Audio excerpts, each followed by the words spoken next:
할렐루야. 네, 하나님께서 오늘도 저와 여러분 가운데 하나님의 주시는 큰 은혜로 채워주실 줄로 믿습니다. 아멘. 제가 요즘 이렇게 설교 영상 찍은 걸 보니까 저도 모르게 자꾸 몸이 이렇게 돌아가더라고요. 혹시나 제가 설교하는 중에 또 돌아가면 누군가가 이렇게 해주세요. 가운데 중심을 지키도록. 네, 목사가 항상 중심을 잘 지켜야 되는데 몸이 자꾸 돌아갑니다.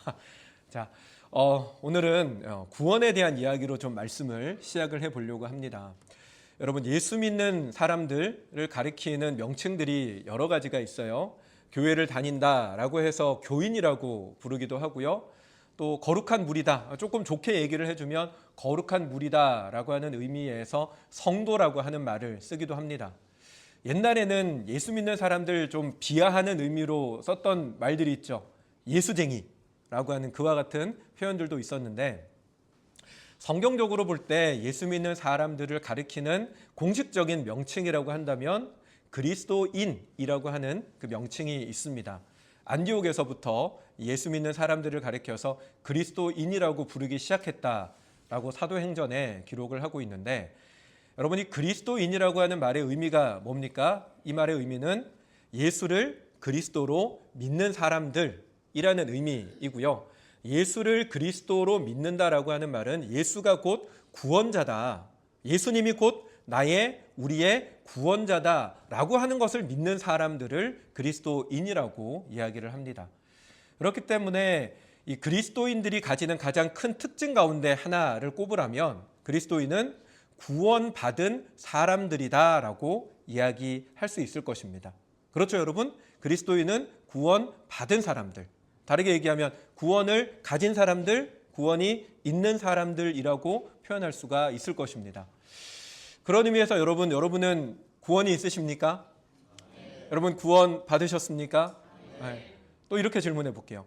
그러면 여러분 지금 당장 죽어도 천국 가실 확신이 있으십니까? 네. 혹여나 네. 정말로 그런 확신이 여러분 가운데 다 있으시기를 정말 간절히 바라고요. 그리고 여러분들 한 사람 한 사람이 바로 이 확신이 있게 되기를 저는 기도하고 힘을 씁니다.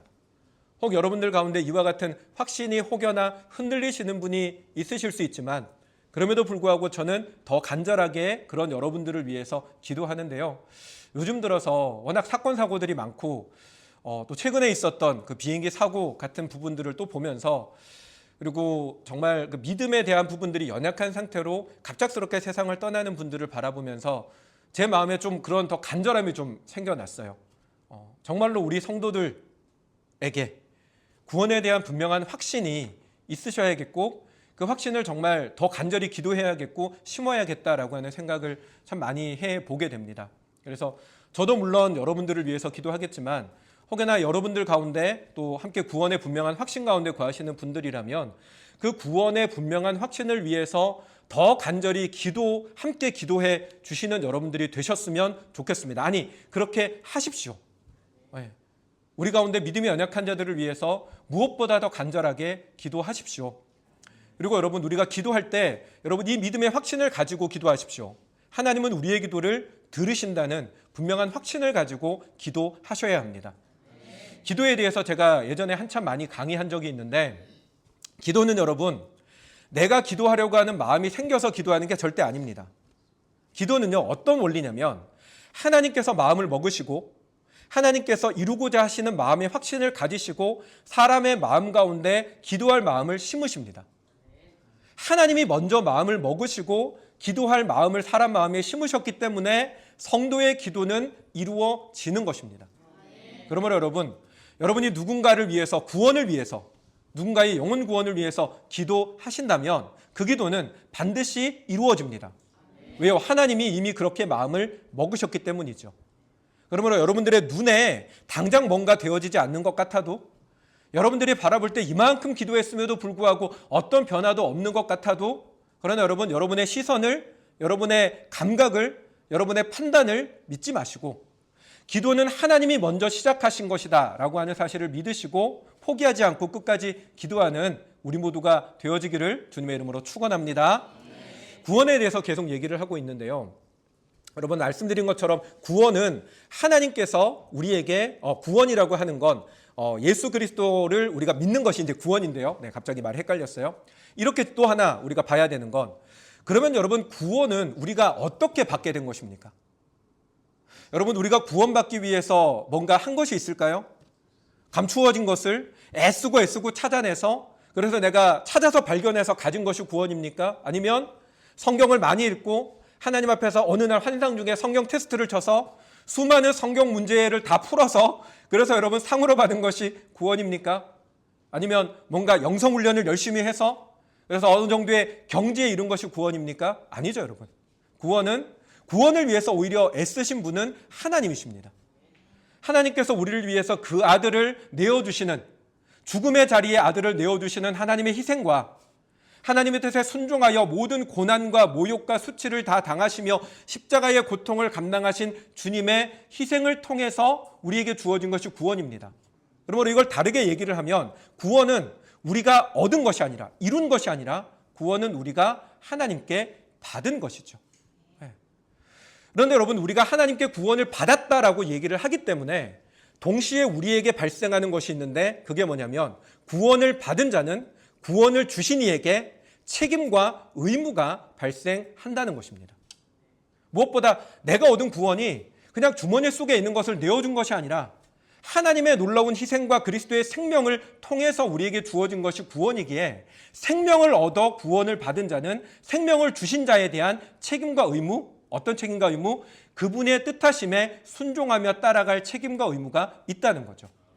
예전에 제가 한번 초창기에 설교하면서 슬기로운 의사생활의 한 장면을 예화로 들었던 적이 있어요. 그 장면에 보면 간이 나빠진 아버지가, 그 아버지가 딸들이 간을 이식을 해줘서 2번이나 간 이식 수술을 했음에도 불구하고 술을 끊지 못해서 또다시 간이 나빠져서 찾아오죠. 그러니까 그 담당 의사였던 익준이가 그런 얘기를 하잖아요. 딸들이 간 이식 해줄 때 그들이 쉽게 한 것이 아니라 그들도 목숨을 걸고 간 이식을 해줬는데, 딸들의 생명을 얻어서 간이 치료가 됐는데, 그 아버지가 딸들에게 생명을 얻었음에도 불구하고 자기 좋아하는 술을 끊지 못해서 계속 술을 먹다가 또다시 간이 나빠진 겁니다. 그렇게 딸들의 간을 이식받아서 회복되어진 아버지라면, 그 아버지는 자기에게 간을 이식해준 딸들에 대한 책임이 있습니다. 그 딸들이 원하는 건 뭡니까? 아버지가 더 이상 술 먹지 않고 건강을 지키며 살아가는 것을 원하는데, 딸들의 그 원함을 따르지 아니하고, 내가 회복됐으니까, 나는 건강해졌으니까 이 간은 내 간인 것처럼 생각하고, 간이 여기인가요? 간이 내 간인 것처럼 생각하고 그러고 살아가면 안 되는 거죠. 마찬가지로 구원을 받은 사람이라면, 예수 그리스도의 생명을 통해서 구원을 받은 사람이라면, 우리도 주님을 향한 책임과 의무, 우리를 향하여 원하시는 주님의 그 뜻에 순종해야 될 책임과 의무가 발생하는 것입니다. 그게 없다면 그건 소위 세상적으로 얘기하는 배은망덕이라고 표현을 해야 되겠죠.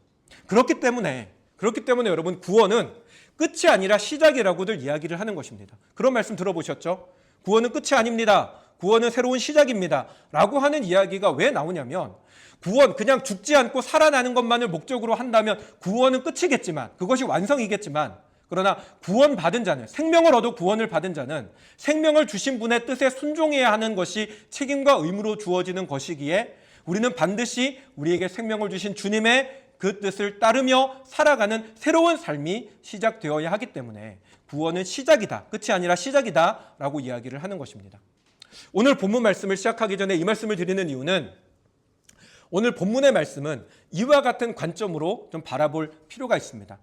끝이 아니라 새로운 시작이라고 하는 관점으로 바라볼 필요가 있는 것이죠. 오늘 본문 말씀은 다윗이 솔로몬에게 이제 유언을 남기는 장면이 쭉 이제 뒤에 이어져 나오게 되는데요. 다윗이 솔로몬에게 유언을 한다라고 하는 의미는 뭐냐면, 이제 다윗은 죽는다라는 것입니다. 그리고 다윗이 세상을 떠나면 솔로몬은 이제 명실공히 이스라엘의 최고 권력자로, 누구의 영향력도 받지 않는 최고의 권력자의 자리에 올라가는 것을 의미하죠. 여러분, 사실 솔로몬이 이제 즉위식을 열왕기상 1장의 마지막에 보면 즉위식을 이제 거행을 하게 되는데, 그렇게 해서 솔로몬이 이스라엘의 왕으로 올라가기는 하지만, 그러나 여전히 다윗이 살아있는 상태에서 왕으로서의 어떤 최정점의 권력을 누리지는 못했습니다. 여전히 아버지 다윗의 영향력 아래에 머물러 있었고, 또 이게 다윗이 그전에는 나이가 많이 들고 노쇠해서 서서히 죽어가는, 침상에서 제대로 움직이도 못하고 죽어가는 상황에 있었는데 하나님의 은혜가 너무 강력하게 임했는지 이후에 다윗이 다시 예전의 혈기, 이 왕성함이 살아나요. 그래서 열왕기에는 우리가 보이지 않지만 역대기에 보면 솔로몬을 즉위시키고 난 이후에 다윗이 많은 것을 합니다. 특별히 자기가 죽은 이후에 성전 건축에 관련해서 여러 가지 재료들, 다윗 때에도 모았던 재료가 있지만 그 이후에도 아들의 성전 건축을 돕기 위해서 또 다시 성전 건축 재료들을 모아드리고, 또 아들에게 성전 건축에 대한 설계 도면을 건네고, 솔로몬을 불러다가 성전 건축에 대해서 또 다시 명령을 하고, 그것뿐만 아니라 모든 신하들을 불러 모아서 내 아들이 앞으로 성전 지을 건데 너희가 열심히 도와야 된다. 얘가 아직 어려. 그러니까 너희가 도와줘야 돼. 격려하고, 심지어는 백성들까지 불러 모아서 하나님이 솔로몬을 왕으로 세웠으니 도와야 된다. 이런 활동들을 합니다. 그러니까 이런 모습들을 보면 다윗이, 다 죽어가던 다윗이 마지막에 갑자기 에너지를 얻어서 막 움직이며 아들을 왕으로 세워놓고도 뭔가 미심쩍어가지고 뭔가 이것도 하고 저것도 하고 이렇게 하는 모습들이 역대기에 등장하는 거예요. 그렇게 보면 솔로몬이 왕이 됐지만 뭔가 모르게 왕으로서의 제대로 된 역할을 아버지가 죽을 때까지는 하지 못했다는 겁니다. 그러다가 다윗이 유언을 남기고 이제 세상을 떠납니다. 그러므로 그 이후에 솔로몬은 누구도 간섭받지 않는 왕으로서의 자리에 확실하게 올라가게 되는 거죠. 만약에 솔로몬의 어떤 목표가, 그리고 성경에 기록되어진 솔로몬의 존재의 목적이, 솔로몬의 이야기가 단지 왕이 되는 것으로 끝나는 것만을 목적으로 한다면 우리는 그냥 다윗이 죽고 솔로몬이 최고의 권력에 오른 것으로 박수치고 끝내면 됩니다. 하지만 여러분, 성경이 솔로몬의 이야기를 계속해서 이어나가는 이유는, 솔로몬의 이야기를 앞쪽에서 보이는 아도니아하고의 갈등에 대한 이야기를 보여주는 이유는 솔로몬이 왕이 되는 것이 그의 인생의 목적이 아니라는 것을 보여주기 위함입니다. 특별히 다윗의 유언의 장면을 이렇게 세세하게 기록하고 있는 이유는 이 유언의 이야기를 통해서 솔로몬이 왕이 된 건 끝이 아니라 새로운 시작이라고 하는 것을 보여주기 위함이라는 거죠. 그러면 여러분, 다윗의 유언을 통해서 하나님께서 솔로몬에게 새롭게 시작해야 될 것이 무엇이라고 말씀을 하십니까? 우리 말씀을 한번 볼까요? 3절 말씀에 이렇게 이야기를 합니다. 같이 읽습니다. 내 하나님 여호와의 명령을 지켜 그 길로 행하여 그 법률과 계명과 율례와 증거를 모세의 율법에 기록된 대로 지키라. 다윗의 유언입니다. 이 유언을 한마디로 정의하면 무엇입니까? 하나님께 순종하라는 것입니다. 솔로몬아, 이제는 내가 죽고 나면 너가 유일무이한 왕인데 내가 죽고 난 이후에 네가 절대적으로 지키며 따라야 할 것, 네가 정말로 힘써야 할 건 다른 게 아니야. 하나님께 순종하는 것에 힘써야 한다는 것입니다. 왜 다윗이 하나님께 순종하는 것에 힘써야 한다라고 이야기를 합니까? 이 뒤에 보면 그렇게 하면 내 길이 평탄하고 형통할 것이다 라는 말씀이 나오는데, 너가 왕으로서 평탄하고 형통해야 되니까, 너를 통해서 우리의 가문이 계속해서 잘 유지가 되어야 되니까 그래서 순종하라는 걸까요? 아니요, 여러분. 이 말씀을 우리가 정확하게 이해를 하려면 우리는 이 말이 왕인 다윗이 새로운 왕인 솔로몬에게 주는 유언으로 이해할 때에만 비로소 제대로 그 의미를 이해할 수 있습니다. 여러분, 저번에도 계속 말씀드렸지만 이스라엘 왕은요, 일반적인 다른 나라 왕들과는 개념 자체가 다릅니다. 일반적인 다른 나라의 왕은 최고의 권력자고 자기의 마음대로 모든 것을 주관하여 행할 수가 있습니다.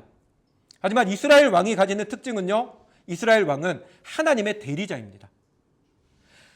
선지자는 하나님의 말씀을 받아서 그 말씀을 선포하는 역할을 하는 게 선지자라면, 이스라엘의 왕은 하나님의 말씀이 실제로 실현되어지도록 하는 역할을 하는, 일종의 하나님의 손과 발의 역할을 하는 게 이스라엘의 왕입니다. 그렇기 때문에 이스라엘의 왕된 자가 가지는 가장 큰 사명이자 반드시 지켜야 되는 것이 뭐냐? 하나님의 말씀과 뜻에 온전히 순종하는 자가 되는 것이 무엇보다 중요한 덕목이었다는 것입니다. 여러분, 성경에 왕된 자가 하나님의 말씀 앞에 철저하게 순종하는 것을 얼마나 강조하고 있는지를 잘 보여주는 장면이 뭐냐면 다윗이 인구조사를 하는 장면입니다. 여러분들은 다윗의 인구조사가 어떤 부분에 있어서 문제가 되는지를 잘 모르실 수도 있는데, 여러분, 다윗이 인구조사를 하잖아요. 근데 인구조사를 했다라는 건 어떤 의미냐면 그 나라의 백성의 숫자가 얼마냐를 보려고 하는 것이 아니라 백성들 가운데 전쟁에 나갈 만한 병사가 몇 명이냐를 파악하려고 하는 것입니다. 그 당시 다윗이 다스릴 당시는 주변에는 많은 나라들과 전쟁이 끊이지 않는 상황 속에 있었기 때문에 나라를 지켜야 하는 왕의 입장에서 그 나라를 방어하고 또 적을 공격하기 위한 군대의 숫자가 얼마나 되느냐는 굉장히 중요한 문제입니다. 그러니 왕이 된 자로서 책임과 의무를 가지고 내 부대 안에, 우리나라 안에 얼마만큼의 군사력이 있는지를 파악하는 건 세상적인 다른 나라의 기준으로 본다면 당연히 해야 될 의무일 것입니다. 그럼에도 불구하고 그것이 하나님의 뜻에 합당하지 않았던 이유는 1차적으로는 하나님께서 왕된 자에게 내리신 명령 가운데 하나가 뭐냐면 이스라엘의 왕된 자는 병거와 말들, 병사들을 많이 두지 말라고 말씀하십니다. 왜요? 그 이유는 이스라엘을 지키고 이스라엘을 보호하는 힘은 전적으로 하나님께 있는 것이지 왕에게 있는 것이 아니기 때문에, 사람의 힘의 크고 작고에 있는 것이 아니기 때문에 하나님께서는 병거나 마병 같은 것들을 많이 두지 말라라고 말씀하시며 전적으로 하나님을 신뢰하라라고 말씀하셨습니다. 그럼에도 불구하고 다윗이 인구조사를 했다라고 하는 건 그의 마음 가운데 하나님에 대한 순종이 없었다라고 하는 거죠. 하나님에 대한 신뢰가 없었다라는 것입니다. 그렇기 때문에 하나님께서는 그 다윗을 책망하시며 그 인구조사로 말미암아 다윗을 징계하시고 이스라엘을 징계하시는 일들이 일어나게 되는 것입니다. 여러분, 이와 같은 장면 속에서도 우리에게 보여지는 건 하나님께서 택하신 이스라엘의 왕은 절대적으로 하나님을 신뢰하여 하나님의 뜻에 순종하는, 그 순종을 실행하는 사람이 되어야 한다라고 하는 것을 우리들에게 보여주는 것인데, 이와 같은 모습이 그리스도인 된 우리들에게도 동일한 모습이어야 한다라고 하는 것입니다. 여러분, 하나님께서 우리를 그리스도인으로 만드셨을 때 하나님의 뜻하시는 가장 첫 번째 목적은 죄로 말미암아 죽지 않는 것입니다. 이 말은 다르게 얘기를 하면 우리를 죽게 하는 것, 우리를 망하게 하는 것은 뭐라는 것입니까? 죄라고 하는 것입니다. 죄가 무엇입니까? 죄는요, 하나님의 뜻에 순종해야 되는 사람들이 하나님께 순종하지 아니하고 내 생각대로, 내 감정대로, 내 마음대로 살아가려고 하는 것이 다 죄입니다. 그런데 여러분, 문제가 뭐냐면 이와 같은 죄에 대한 모습들, 소위 말하는 죄성이라고 하는 게 예수 믿는 그리스도인인 우리들에게도 여전히 남아 있더라고 하는 것입니다. 내가 그리스도인임에도 불구하고 우리는 내 생각대로, 내 욕심대로, 무엇보다 내 감정대로 하고 싶은 때가 수없이 일어납니다. 예전에 저희 아이들이 아직 어렸을 때, 지금 저기 있는 저희 막내가 저를 부르는 별명이 있었어요. 한참 어렸을 때 저를 뭐라고 불렀냐면, 뭐라고 불렀을 것 같아요? 버럭이라고 불렀어요. 버럭이. 잘 참다가 한번 화가 나면 버럭버럭 하니까 우리 막내가 저를 가리켜서 버럭이라고 불렀습니다. 근데 그때는 제가 어떤 생각이 있었냐면 부모는 권위가 있어야 된다라는 생각이 강했어요. 그래서 그 당시에 많은 교육 하는 사람들이 친구 같은 부모를 강조했었지만 저는 그 생각에 동의하지 않았거든요. 부모는 친구라기보다는 아버지는 특히나 더 권위를 가지고 아이들을 바르게 지도해야 된다라는 생각이 강했고, 그렇기 때문에 애들에게 처음에는 좋은 말로 타이르지만 제 말에 따르지 않는다라고 생각이 들 때마다 사실은 무섭게 화를 내고 심지어는 매를 들어 때리기도 하고 그렇게 했었습니다. 저는 그게 당연하다고 생각했었죠. 제 생각에는. 근데 그렇게 하면 할수록 어느 순간 아이들과 저하고의 마음의 거리가 많이 멀어지는 게 느껴졌어요. 한 번씩 퇴근하고 집에 들어오면 아내가 저에게 아이들의 얘기를 해줍니다. 그래서 오늘 이런 일이 있었어요. 우리 아이들이 이런 생각을 하고 이런 대화가 있었어요. 라고 얘기를 해주는데 그런 얘기를 들을 때마다 마음이 뭔가 불편한 거예요. 뭐가 불편하냐면 왜 나한테는 저런 얘기를 안 하지? 왜 아내한테만 그런 얘기를 하고 애들이 왜 나한테는 그런 얘기를 안 하지? 생각을 해보니까 당연했던 거예요. 아빠가 얘기를 하면 뭐만 하면 버럭버럭거리니까 누가 얘기를 하고 싶겠어요. 근데 그런 고민과 갈등 속에 있을 때 책을 하나를 읽게 됐는데 그때 제가 읽었던 그 자녀 교육에 대한 책의 내용 가운데 하나 나왔던 문장 하나가 제 마음에 깊이 꽂혀온 게 있습니다.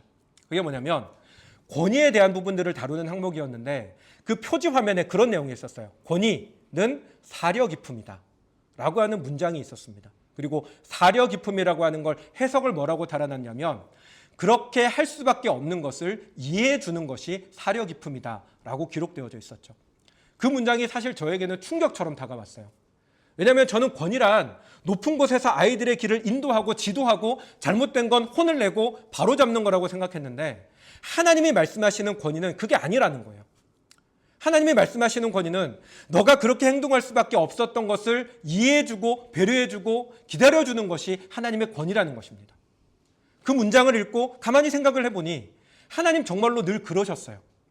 저의 인생 가운데 하나님은 늘 내가 그렇게 할 수밖에 없었던 내 입장을 이해해주고 기다려주고 배려해주신 분이 하나님이셨죠. 그 문장을 제 마음속에 품으면서 행동을 바꿨어요. 고쳤어요. 화가 나는 것, 버럭버럭 하고 싶은 것 억누르고 대화하려고 설득하려고 무엇보다 기다려주려고 애를 썼습니다. 그렇게 한 1년, 2년 정도 시간이 지나고 나서 어느 날 큰놈이랑 같이 어디를 가는데 큰놈이 그러더라고요. 이제 그때 당시의 이야기는 엄마에 대한 뭔가 좀 불만이 있어서 저한테 이제 저랑 얘기를 하는 중에 한마디 그런 얘기를 했어요. 아빠는 자기를 이해해 주는데 엄마는 자기를 이해를 못 해준다는 거예요. 물론 그 얘기를 들으면서 엄마는 그게 아니야 이렇게 얘기는 했지만 속으로 뿌듯했어요. 아, 하나님 이게 맞았군요. 여러분 보세요. 우리가 하나님께 순종한다라고 하나님께 순종하지 않는다, 죄성이 있어서 내 맘대로 살아간다라고 할 때 우리는 많은 경우에 큰 걸 생각합니다. 뭔가 죄 짓는 어떤 것, 세상적으로도 죄라고 얘기하는 어떤 그런 것들을 생각합니다. 그런데 여러분 우리가 봐야 하는 하나님께 불순종한다, 내 마음대로 내 생각대로 살아간다라고 하는 모습에 가장 빈번하게 일어나는 게 뭐냐면 내 성질의 문제예요. 내가 내 성질대로 내 감정대로 행하는 그런 모습들. 어떤 사람은 저처럼 버럭버럭하는 모습이 있을 수 있습니다. 평소에는 되게 온화하고 좋은데 뭔가 하나가 나에게 걸렸을 때 나도 모르게 내 속에서 불과 같은 분노가 일어나서 막 쏟아붓는 일들이 생겨날 수 있습니다. 따지고 보면 그럴만하니까 그러는 거예요. 여러분 제가 애들에게 버럭버럭한 거 그럴만하니까 그렇게 한 겁니다. 하지만 여러분 하나님의 뜻은 내가 내 성질대로 행하지 않기를 하나님은 원하십니다. 때로는 마음이 우울해집니다. 여러분 사람의 마음이요. 물론 남자는 가을이 되면 떨어지는 낙엽만 봐도 마음이 몽글몽글해지고 하기는 하지만 환경과 상황에도 영향을 받는 게 사람인데 뭔가 힘들고 어려운 일들이 일어나면 마음이 우울해지고 무너집니다. 때로는 여러분 우리 머릿속에 들어가는 수많은 생각들이 우리의 마음과 감정들을 한없이 바닥으로 떨어뜨리기도 합니다. 다 따져보면 모두 다 그럴만하니까 그런 것입니다. 그럼에도 불구하고 하나님 우리에게 말씀하시는 건 나의 생각과 나의 감정을 따르지 아니하고 하나님의 마음과 하나님의 뜻을 따르기를 원하십니다. 우리가 부르는 찬양 가운데 보소서 주님 나의 마음을 선한 것 하나 없습니다. 그러면서 어떻게 이어집니까? 주님 마음 내게 주소서. 주님 마음 내게 주소서. 여러분 그게 우리가 하나님께 순종하는 것이라는 겁니다. 내 감정대로 행하지 아니하고 내 속에 일어나는 내 생각대로 행하지 아니하고 아무리 생각해도 그것이 타당하다 할지라도 내 생각과 내 감정을 따르지 아니하고 하나님의 마음을 하나님의 뜻을 내 마음에 품어 그 뜻 앞에 순종하며 살아가는 게 우리가 빈번하게 일어나는 우리의 삶 가운데 하나님의 뜻에 순종하며 살아가는 모습이라는 것입니다. 사랑하는 여러분, 지난 한 주를 살아가시면서 여러분들은 여러분의 감정을 따르며 살아오셨습니까? 아니면 그 감정을 막아서서 하나님이 여러분을 향하신 하나님의 그 마음과 뜻에 순종하며 살아가시고 있습니까? 여러분, 여러분의 감정이 막 파도처럼 일어날 때 이 감정이 하나님의 뜻이 아닌 것을 깨닫고 하나님 그 감정을 다스려 달라고 하나님의 마음을 달라고 하나님의 뜻을 내게 알려달라고 여러분 기도하고 계십니까? 사랑하는 여러분, 하나님의 마음을 함께 품는 그래서 정말 하나님의 그 뜻 앞에 온전하게 순종하는 삶을 애쓰며 살아가는 그런 저와 여러분들이 되실 수 있기를 주님의 이름으로 축원합니다. 여러분 오늘 본문에서 다윗이 솔로몬에게 얘기하는 그 명령은 다윗이 솔로몬에게 남기는 유언은 순종에 대한 유언입니다. 그 순종에 대한 첫 번째는 솔로몬 너 스스로가 하나님의 말씀 앞에 온전히 순종하여서 너의 삶이 하나님께 순종을 따라가는 삶이어야 한다라고 하는 것을 이야기하는데 그것 하나만 있는 것이 아니라 두 번째로 순종해야 되는 또 다른 영역이 있는데 그게 뭐냐면 왕으로서 솔로몬은 백성들이 하나님께 순종하며 살아가도록 이끌어야 할 책임과 의무가 있었다라는 것입니다. 여러분 하나님께서 왜 아도니아가 아니라 솔로몬을 왕으로 세우셨는지 아십니까? 그 이유는요. 솔로몬만이 유일하게 하나님을 기다리며 하나님께 순종하는 사람이었기 때문입니다. 그런데 여러분 솔로몬이 하나님께 순종하는 사람이고 솔로몬 한 사람만 순종하는 것을 하나님이 원하셨다면 부디 왕으로 세우지 않으셔도 됩니다. 왕의 좋은 자로서의 자리로 얼마든지 자리매김할 수도 있습니다. 그럼에도 불구하고 아도니아가 아니라 솔로몬을 하나님이 왕으로 세우셨던 이유는 아도니아가 왕이 되었다면 왕이 되려고 하는 그 이스라엘의 왕이 되려고 하는 그 중요한 자리에 앉고자 하면서도 하나님을 배제하고 자기가 가진 능력과 자기에게 있는 사람들로만 왕이 되려고 했던 아도니아가 왕이 된다면 아도니아만의 문제가 아니라 그의 모든 나라가 하나님을 배제하는 나라, 저마다 자기의 힘과 자기의 방법대로 살아가려고 하는 나라가 되기 때문에 그렇습니다. 왜요? 결국 그 나라를 이끌어가는 지도자가 어떠하냐에 따라서 백성들이 그대로 따라가기 때문입니다. 그렇게 모든 면에 있어서 타고났던 아도니아였지만 우리가 쭉 살펴봤잖아요. 아도니아라고 하는 사람이 솔로몬에 비해서 얼마나 더 탁월했는지. 그럼에도 불구하고 하나님은 모든 면에 있어서 아도니아보다 부족했지만 솔로몬을 택하셔서 그를 왕으로 세우신 것입니다. 왜요? 솔로몬만이 유일하게 하나님께 순종하며 하나님이 일하실 때까지 참고 기다리는 사람이었고, 순종하는 솔로몬이 왕이 되어야지만 그 나라 백성들을 하나님의 뜻에 합당하게 이끌어갈 수가 있기 때문입니다. 사랑하는 여러분, 우리도 마찬가지입니다. 하나님께서 우리를 그리스도인으로 부르신 이유가 무엇입니까? 우리가 죽어 망하지 않게 하시려고요? 물론 맞습니다. 여러분들 한 사람 한 사람이 예수 믿어 구원에 이르는 것 하나님이 원하십니다. 하지만 하나님의 뜻은 우리가 예수를 믿는 것으로 그치지 아니하고 우리를 통하여 우리 주변에 있는 열방이 주님께로 돌아오기를 주님은 원하십니다. 말씀 하나 띄워주시겠어요? 너무나 잘 아는 말씀이지만 주님 승천하시기 전에 뭐라고 말씀하십니까? 너희는 가서 모든 족속으로 제자를 삼아 아버지와 아들과 성령의 이름으로 세례를 베풀고 내가 너희에게 분부한 모든 것을 가르쳐 지키게 하라 라고 말씀하시고요. 이 말씀을 가르쳐서 우리는 교회는, 기독교는 지상명령이라고 합니다. 지상명령이 무엇입니까? 지상에서 행하는 명령이 지상명령입니까? 아니죠, 여러분. 지상명령은 무엇보다 최선의, 최고의 앞선 명령이라는 것입니다. 여러분, 이스라엘 왕이 중요한 그 백성들을 온전히 믿음의 자리로 이끄는 것을 너무나 중요하게 생각하는 그 모습들은 성경 곳곳에서 여러 차례 반복됩니다. 대표적인 예 중에 하나가 아사 왕의 이야기가 있어요. 다윗 솔로몬 이후에 등장하는 유다의 왕 가운데 아사라고 하는 왕이 있습니다. 이 왕이요, 왕이 되었을 때 그 앞전에 나왔던 그 아버지 왕보다 하나님을 섬기는 것이 모든 면에 있어서 탁월해서 그의 어머니였던 마아가라고 하는 여인이 이스라엘 땅에 세웠던 수많은 우상들을 다 부숩니다.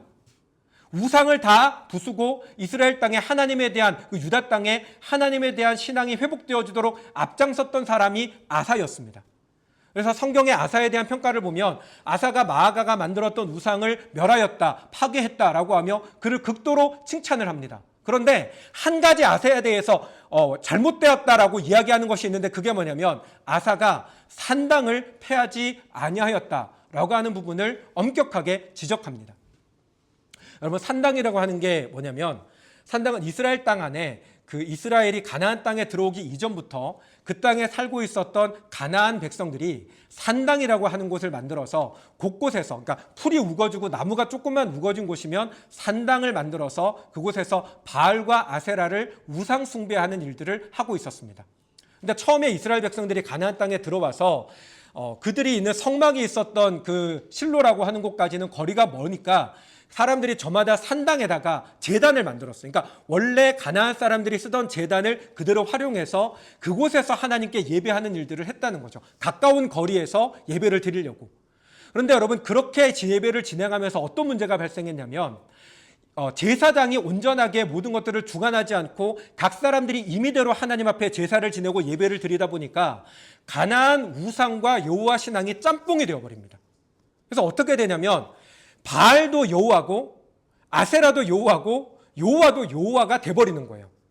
실제로 고고학자들이 그 당시에 있었던 산당들을 발굴했을 때 나오는 그 신상, 조그만 신상이 있는데 바알 야훼라고 하는 신상들이 나오게 됩니다. 그러니까 이것이 무엇을 증명하냐면 산당이라고 하는 곳에서 여호와 신앙이 만신전의 신앙으로 우상 숭배와 섞여버리는 일들이 일어났다는 것을 보여줍니다. 그래서 하나님께서는 이스라엘 백성들이 가나안 땅에 들어가면 모든 산당을 무너뜨리고 오직 중앙 성소에서만 하나님을 예배하도록 명령하셨는데, 그런데 그와 같은 일들이 제대로 이루어지지 못합니다. 그래서 심지어는 아사조차도 하나님께 우상을 숭배하는 모든 우상들은 다 파괴했음에도 불구하고 산당은 여전히 남겨두는 잘못을 저질렀고 성경은 그것을 명백하게 죄라고 이야기를 하고 있다는 거죠. 정리를 하면 아사라고 하는 사람의 개개인의 신앙은 누구보다 탁월했습니다. 그는 다윗에 비견될 만큼 하나님을 잘 섬기는 사람이라고 인정을 받았습니다. 그럼에도 불구하고 본인 개인의 신앙이 아무리 탁월했을지라도 그가 이스라엘의 왕으로서 백성들이 하나님을 온전히 섬기도록 이끌어주지 못한 것을 가리켜 하나님은 분명히 죄다라고 말씀을 하신다는 것입니다. 우리도 마찬가지입니다. 여러분, 그리스도인으로서 우리가 신앙의 삶을 살아갈 때 우리가 하나님 앞에 뜨겁게 예배하는 것 중요합니다. 우리가 하나님 앞에 뜨겁게 기도하는 것 중요합니다. 말씀을 듣고 은혜를 받고 우리 가운데 서로 사랑하고 아끼면서 하나 되어 나가는 것 너무나 중요합니다. 하나님 기뻐하십니다. 하지만 하나님께서 우리에게 또다시 원하시는 것은 우리만 믿음 생활할 것이 아니라 우리가 세상에 있는 사람들에게 하나님의 복음을 전하여 그들도 하나님의 말씀 앞에 순종하는 사람이 되어지게 하기를 하나님은 원하신다는 것입니다. 사랑하는 여러분, 저와 여러분들 모두가 우리 자신의 믿음만을 갈고 닦는 사람들이 아니라 하나님 우리에게 맡겨두시는 사람들에게 복음을 전하며 하나님 우리에게 붙여주시는 사람들에게 하나님을 전하는 통로로 쓰임받으며 살아가는 저와 여러분들이 되실 수 있기를 바랍니다. 여러분, 오늘 본문 말씀에 우리가 읽지는 않겠지만 여러분, 우리가 열왕기상 2장 1절에 다윗의 이 유언에 대한 이야기를 하면서 성경이 뭐라고 표현을 하냐면 다윗이 죽을 날이 임박함에 그의 아들 솔로몬에게 명령하여 이르되 라고 표현하고 있습니다. 보통 여러분, 우리가 유언이라고 하는 것을 남길 때 어떤 문장에서 뭐라고 표현을 합니까? 당부하여 이르되 내지는 그냥 유언하여 이르되 이렇게 표현이 되잖아요. 그런데 성경은 유언을 남기는 것을 하면서 당부라든지 유언이라고 하는 표현을 쓰지 아니하고 명령이라고 하는 표현을 씁니다. 여러분, 이것은 굉장히 중요한 표현입니다. 무엇을 의미합니까? 다윗이 솔로몬에게 하는 이와 같은 말씀은 하나님의 뜻 안에서 반드시 이루어야 하는, 사명을 가지고 이루어야 하는 명령이라는 것입니다. 우리도 마찬가지입니다. 여러분, 우리가 우리에게 허락되어진 사람들에게 복음을 전하고 그 영혼들을 주님 앞으로 인도하는 것, 이것은 해도 되고 말아도 되는 선택사항이 아닙니다. 여러분, 이건 우리에게 주신 명령이며 우리가 반드시 감당해야만 하는 것입니다. 그러므로 사랑하는 여러분, 여러분들의 모든 시선과 관심에 1차적으로는 하나님께 우리의 모든 시선을 둬야 하지만 또한 두 번째로 하나님이 우리에게 붙여주신 사람들, 하나님이 우리 마음 가운데 심어주시는 사람들이 누구인지를 찾아가는 저와 여러분들이 되시기 바랍니다. 여러분, 하나님 우리에게 맡겨주시는 사람들이 있습니다. 제 마음 가운데에도 하나님께서 저를 부산에 보내실 때 제 마음 가운데 심어주신 사람들이 있고 뿐만 아니라 하나님은 여러분들에게도 하나님께서 심어주신 사람들이 분명히 있습니다. 그러므로 기도하며 하나님께서 주시는 사람들을 발견하는 사람들이 되시기를 주님의 이름으로 축원합니다.